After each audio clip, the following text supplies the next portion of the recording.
Hey, it's Gabrielle Nicolay from Complicated Kids, and I am joined today by Michelle Tresemer. Michelle, thank you. Thank you so much. I'm very excited to be here. Yay. Tell the good folks what you do for a living. And I will preface this by saying you and I met in a business coaching group. And so I don't even know if we overlapped there, but we kind of caught each other coming and going. But tell the good folks what you do for a living and sort of professionally where you're at here. Sure. My full-time job, my day job, so to speak, I run a marketing consultancy. Basically, I mentor one-person marketing departments. I don't know if you can get more simple than that. Wow, I know. I was like, oh my God, totally. Yeah, so that's my day job, my full-time. But because of ADHD, I like to play in a lot of different areas. And I worked with a coach a few years ago who said, I need to get away from the computer. Go outside. So I also have a dog photography business kind of on the side. So I do action dog photography. Oh my God, so cool. And I'm so glad that you brought it up, because part of the reason we're here is not because of your vast marketing ability or your dog photography skills, which are amazing, but partly I think the reason you're so good at both of those is because you self-identify as having ADHD. Yes, I was late diagnosed. Okay. So, I mean, everybody knows when COVID hit, TikTok became a thing. And I did the kind of doom scrolling, and I happened upon a whole bunch of people talking about ADHD. And I was thinking, oh my gosh, I thought something was very wrong with me my entire life. Like, I may tear up. Like, it was such a struggle to do things that came easily for everyone else. I thought, oh, I'm just an introvert. I made up so many excuses. And then I did the full neuropsych testing, like the full day of it. And lo and behold, 100% ADHD. Like, okay. And so you are an adult. Yes. How did having that neuropsych and the subsequent diagnosis either change, not change? What happened as a result for you having that diagnosis? Gosh. I mean, it was a game changer for me. Like I said, I thought something was so wrong.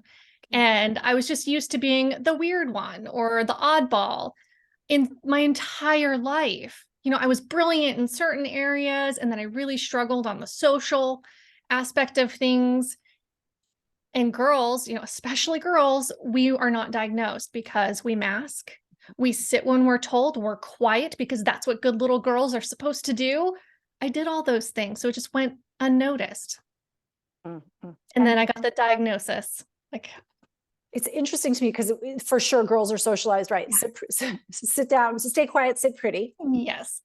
And then there's also, because you alluded to this too, which is like, I felt like there was something wrong with me. There were things you could do well and things that you couldn't do well. And that was surprising because somehow girls especially, but I think children in general, if we have good behavior, then we must automatically be good, capital G, at everything. 100%. That's the myth, right? Yes, absolutely. I mean, I got good grades. I was in student council. I did all of the things. How hard were you working? Junior year, senior year, freshman year, whatever, pick a year. How hard did you have to work in order to do all of that? Interestingly, it was easy for me. Like, I thought school was super easy, but it was because I have a comorbidity with social anxiety. So for me, the thought of a teacher calling me out in front of the class because my homework was late, like, oh no, that was untenable. Like, there's no way I would ever let that happen. So I was always just very on top of things. So it was easy because I was kind of used to it. So I guess I lucked out in the huge anxiety. Right. Well, what's interesting to me about that as a professional, and first of all, my mind is blown. Thank you again for coming on, because I think this is, number one, a discussion that's really going to help a lot of parents who are in right now questioning, like, should I have a neuropsych for my 7 or 8-year-old? Should I, or even 14-year-old or 15-year-old, right? Like, should I should I even tell my child that I think that they might have a kind of neurodivergent brain? Actually, and so let me ask you that. Should parents give their children neuropsychs early on if they suspect something? So when I suspected me, I had my entire family get tested. So my husband got tested. He has ADHD. Both kids who are now 13 and 16, and it was like 3 years ago I got them tested, both ADHD. My husband and I sat and we looked at the reports and we debated for a while. Like, we don't want the kids to think something's wrong with them, but we went the total other way. We talked to them about what it means to be neurodivergent. And it took a lot of research on my part primarily, but now we joke about it and we don't really call it a superpower very often, but in some ways it absolutely is because our brains are creative in different ways. But for example, ADHD, you leave stuff out all the time and you just don't see it. So when we do that, we joke and we say, oh, ADHD strikes again. And no one's ever mad at each other. We don't, for a marriage, if anybody has an ADHD husband, sometimes you think, did he really forget to put the dishes in the dishwasher? Like, is he trying to tell me something? Is this a dig at me? But once we all got diagnosed, it's like, oh my gosh, this was not intentional. There was no meanness behind this. It was just ADHD. That is so interesting because, and I have written about this and talked about this. My husband leaves receipts places, like all places, all the places, all over the place. And it took me like 20 whatever years to be like, this is just what he does. He forgets on the way from walking in the door and like depositing things to the trash can. That's somehow like doesn't register. And it says nothing about me. And you're totally right about this notion that like we make it mean all kinds of things that it simply does not mean. Oh, yes, 100%. Oh my goodness, it has saved us so many arguments, just understanding why we're doing this. It's so interesting what you said about like if somebody leaves something out, because there is a flip side to there's another response that you could choose, which is like, I have ADHD, you, my child, also have ADHD, and I need to teach you how to be organized, and I stay organized so that I can be on the rails, and you need to too. What do you think about that? Oh, that's super interesting. All four of us have ADHD. It manifests a little differently in all of us. So the techniques that may work for me don't work for my kids. Case in point, closet doors. My husband and I closet doors. I know it sounds like a bizarre thing. Let me back it up by saying, for all the ADHD people I know, the difference between something being put where it should be, put back, and it being left out is as simple as a drawer or a cabinet. Like it is oh my gosh, our executive functioning, like it is really sensitive. So say more about that, because I don't quite understand what you're talking about yet. Oh yeah, but we will. Yeah. Yes. So for most ADHD people, I would say, just based on my research, doors are horrible, cabinet doors, because we have closed. Yes, we have object permanence. Yeah. So if we can't see it, it doesn't exist. Got it. When we realized this, we went to our refrigerator and we stopped using the vegetable drawers. That's where our budget went to die. I have goosebumps. I have never heard this. We talk about hacks all the time over at Raising Orchid Kids, which is our parenting classes for parents who are raising orchid kids, many of whom have ADHD. Yeah. So you just like took the drawers out. Don't use them. Like we are not allowed to use those drawers. Because? Object permanence. If we can't see the item all the time, like we can't see it, it doesn't exist. So we'll end up buying, we used to buy a bunch of red peppers to cut up for snacks. And then we would forget that we had them and buy more red peppers. And then before you know it, we have 16 freaking red peppers. And then they're going bad. And it's like, oh, okay, those things are expensive. They're not cheap. Yeah. So we don't use those. I got a refrigerator downstairs. The freezer's on the bottom. Because when the fridge is on the top, I can't or the fridge When the is on fridge the is on bottom. top. Mhm. Yeah, I can't see all of the things in there. So it just goes bad. It's little stuff like that. So with the kids, they were not putting their clothes away. They weren't putting their clothes away. It was driving me nuts. I took the closet doors off and got this really nice open shelving. Nathan James, love their shelves. They're totally cost effective. Their rooms are beautiful. Like I have not once had to ask either child to pick up their room since I made that move. You are making so many people's lives better right now. Thank you. Oh, I have a whole list you. of hacks. Like I'm trying to document this stuff because As well you should. Yeah. And listen, so what's so interesting to me about this, number one is like, of course, the hacks are going to help people, but there's a level of self-acceptance that has to happen before you're willing to take closet doors off. And think that that's a really excellent idea that's going to help you, because the default, and this is back to like the you need to stay organized, right? The default is like closet doors are there, they exist. That's what normal people use. And you should too. Like there's many people who are walking around thinking that about 100%. themselves and other people. Yes. If I had any advice to give anybody, I think the hardest piece is that step one, identifying what the trigger is. And it's harder than you might think to figure out what it is. I was noticing with my daughter, she would get really grumpy some days. Mm. And I would watch her carefully and she would be like messing with her collar. It turns out that particular jacket had a tag that was driving her nuts, which was totally triggering her mood. I'm telling you, it's little stuff and you have to try different things. For me, I take notes because I spend a small fortune on fancy pens. Nice. That gives me the dopamine to do notes, to keep my office tidy. I mean, whatever it takes, right? Yeah.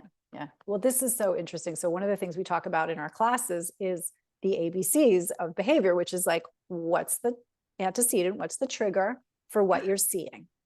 Because we can deal consequences all day long and sticker charts and like whatever, take the phone away. And that is not having anywhere near as much efficacy or success as looking upstream to understand that it's the tag. Just cut the tag out or get a different coat. You have solved the problem. Like it's not more complicated than that. Yes, absolutely. I love that. Yeah. It's really so, oh my God, I'm all in on here. So it's like, no, but listen, this level of, again, I'm coming back to the level of self-acceptance. Like, this is how my brain works. And these are the things that will help me. Right? Yes. Like that's the game. That's literally the game. Yes. For any parents out there, if you can help your kids at a young age, just identify and learn these things, they'll be light years ahead. I mean, I just learned it a couple years ago, and this might be TMI, but ADHD people have TMI all the time, right? Because we don't have a social filter. Yeah. I have spent the past 3 years trying to find a bra that didn't make me hate myself. Yes. The wire, the stitching, like whatever. And I finally found one and I wrote them the biggest thank you note ever, because that was the thing preventing me from getting dressed every day. Yep. To look professional. Like that was hurting my business. That is so interesting. Right? It's nuts how far it's one little tiny thing. Yeah. And one sequence. And we talk about chains all the time. Yes. Yeah. Right. Yeah. Like this results to this and this connects to this. God, tell me another hack. Oh my gosh. I mean, I have a whole list. I prepped a whole list. I've been documenting. Let's do it. Some more? Really? Do you have some more? Yes, absolutely. Oh, boy, do I. Okay, comfortable bra if you have girls or if you're a woman. You're gonna love this one. Toilet paper roll holders. Okay, say more.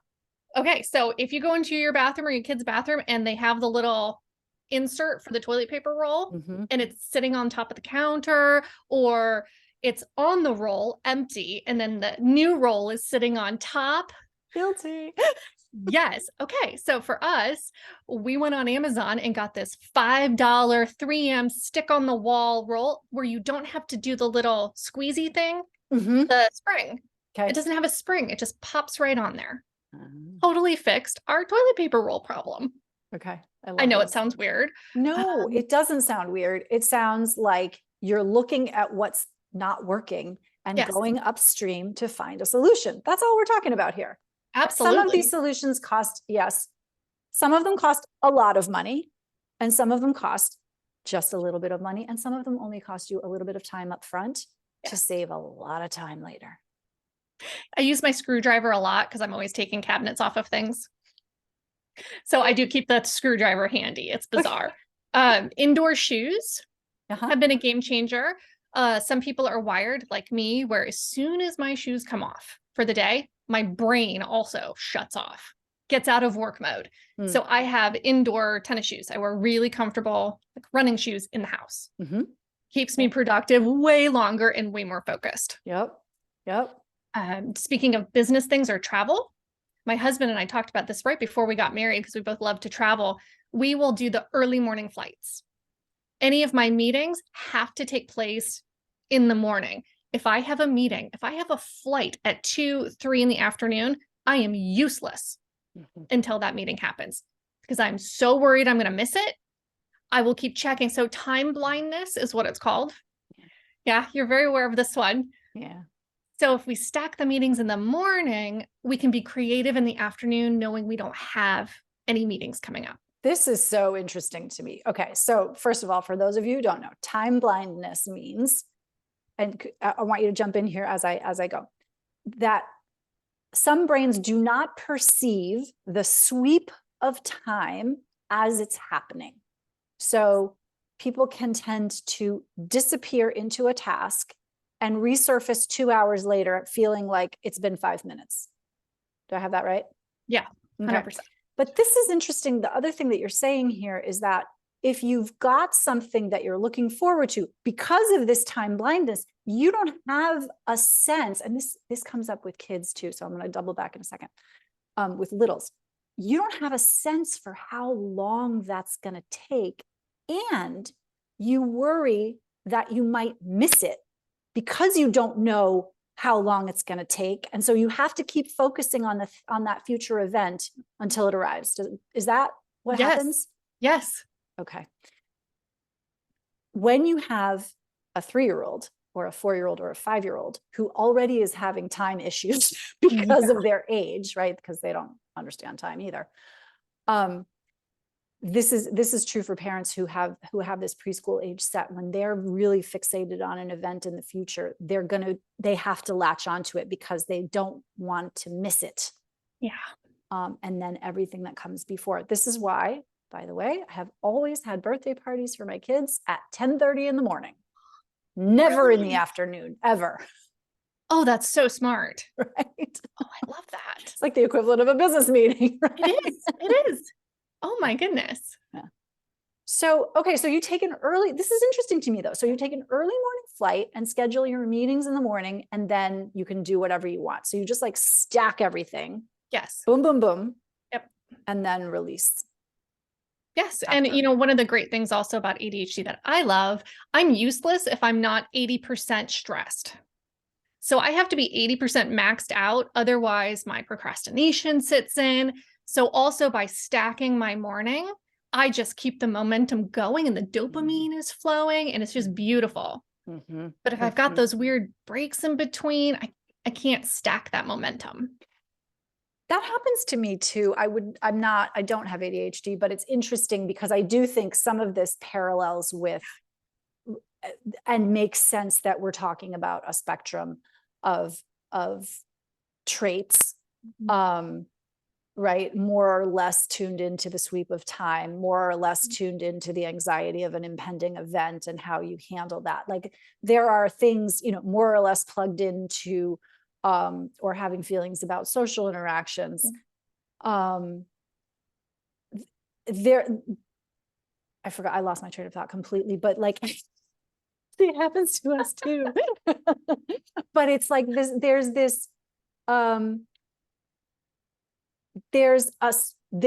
wow.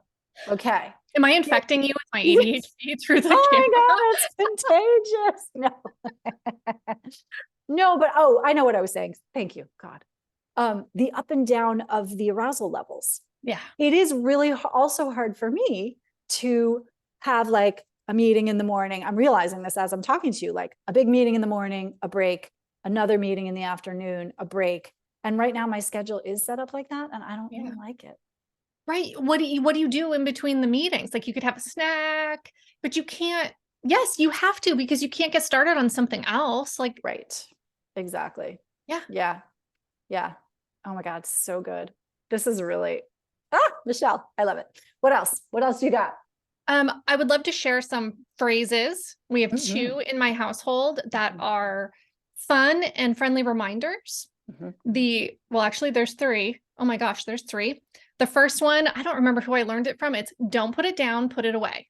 Oh, Anytime we're holding anything in our hands, we all have that mantra, don't put it down, put it away. Don't put it down, put it away.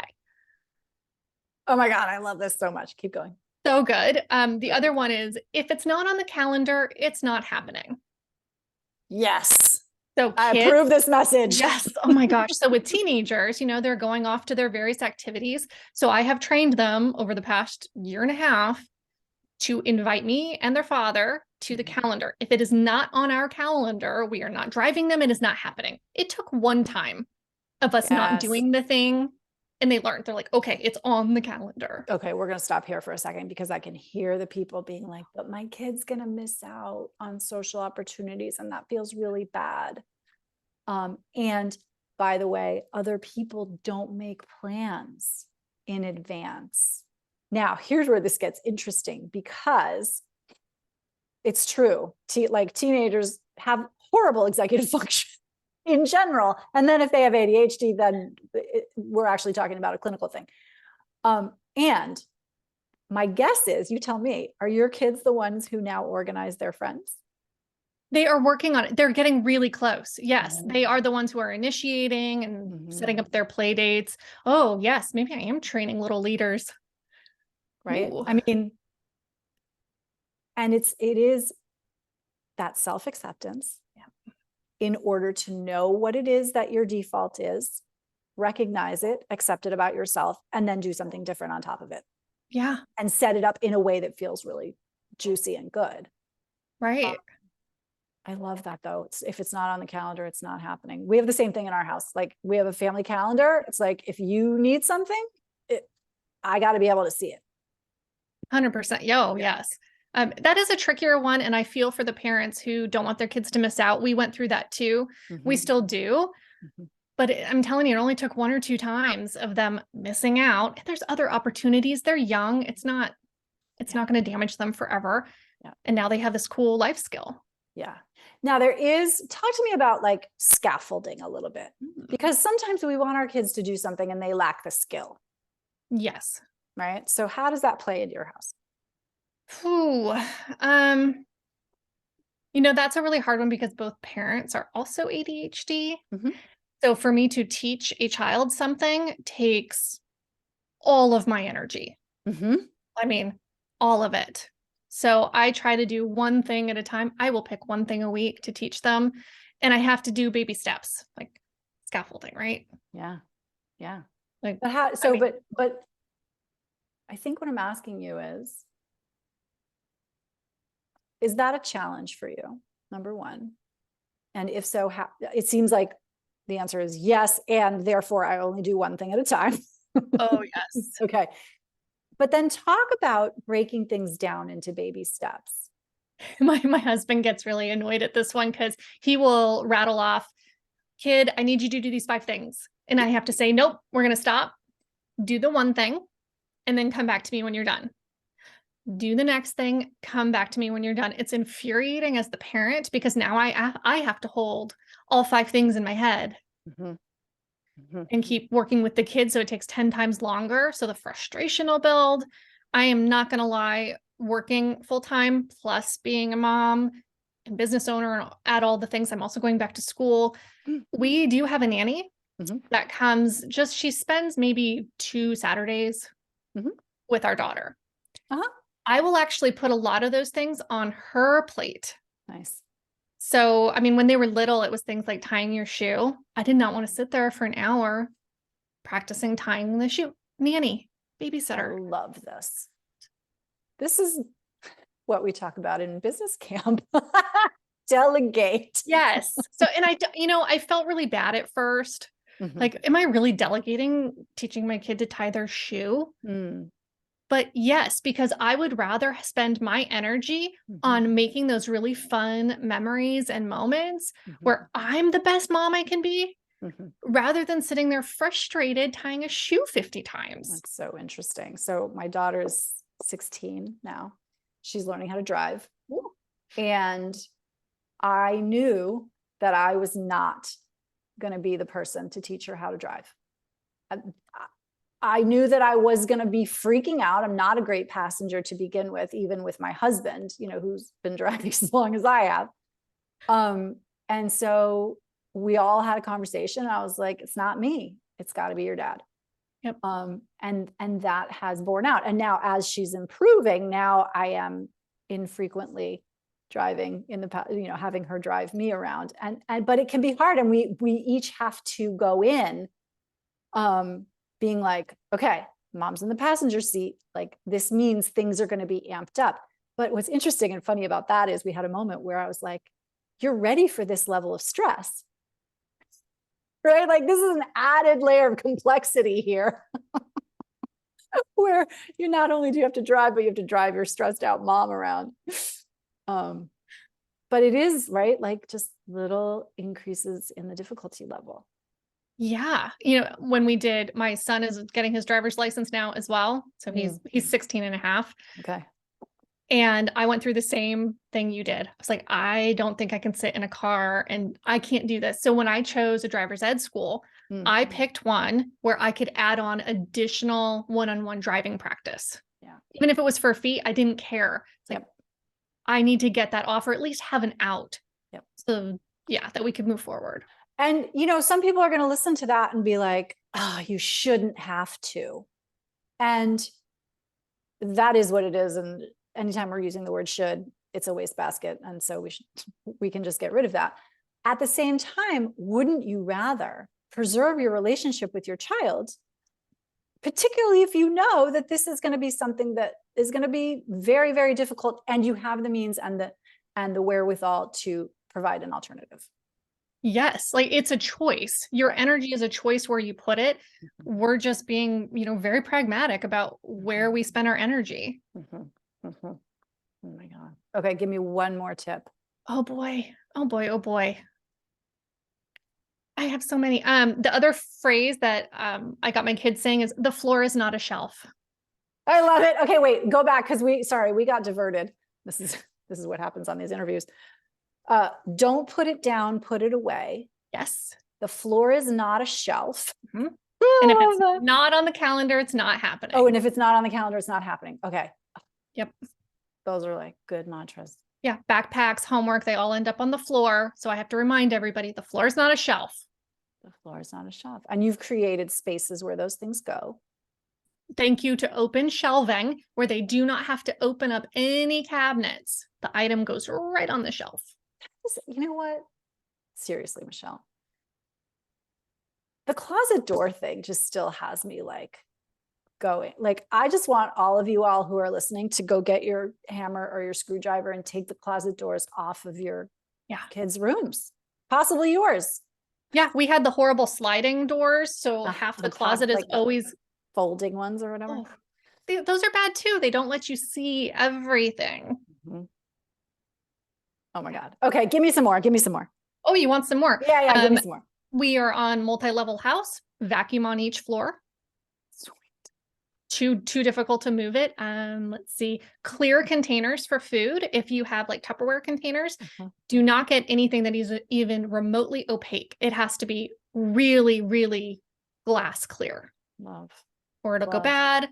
One thing we did for our junk room in our house, like workout room space, we did hire a professional organizer who specializes in ADHD to just help us figure out where, all the medical supplies go and all the shampoos. And that was really helpful. Okay. So you got help with that too. And so this is the other thing. There are people who specialize in helping, right? This is like an external organization system for your brain. Right? Yes. You're outsourcing your frontal lobe a little bit.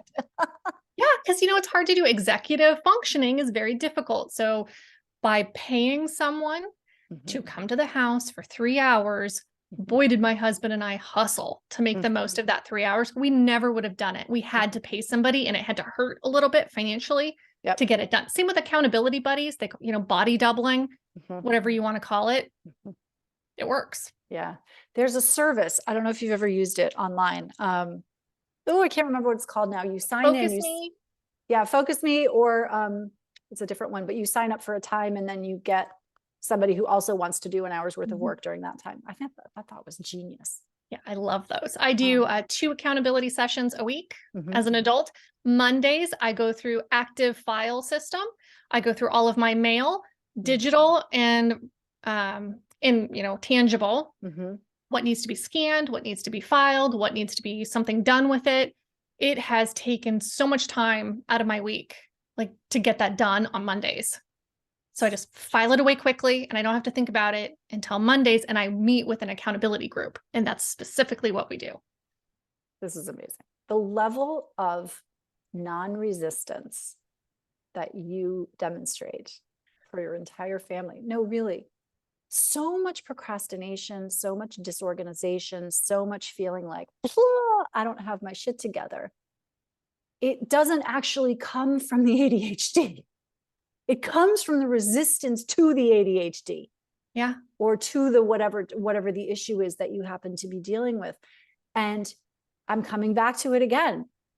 100% self-acceptance of like, I suck at this. My brain doesn't like this at all. I need some help. Right?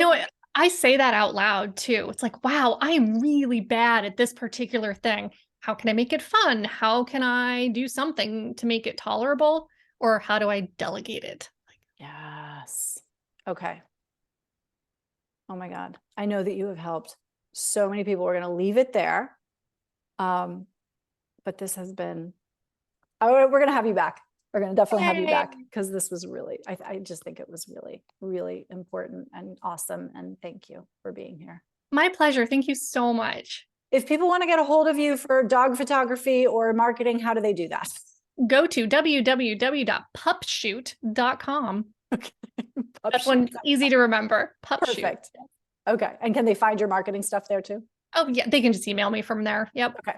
Perfect. Pupshoot.com. We'll link to it in the show notes. Thank you. All right, Michelle, take care. Thanks. Bye.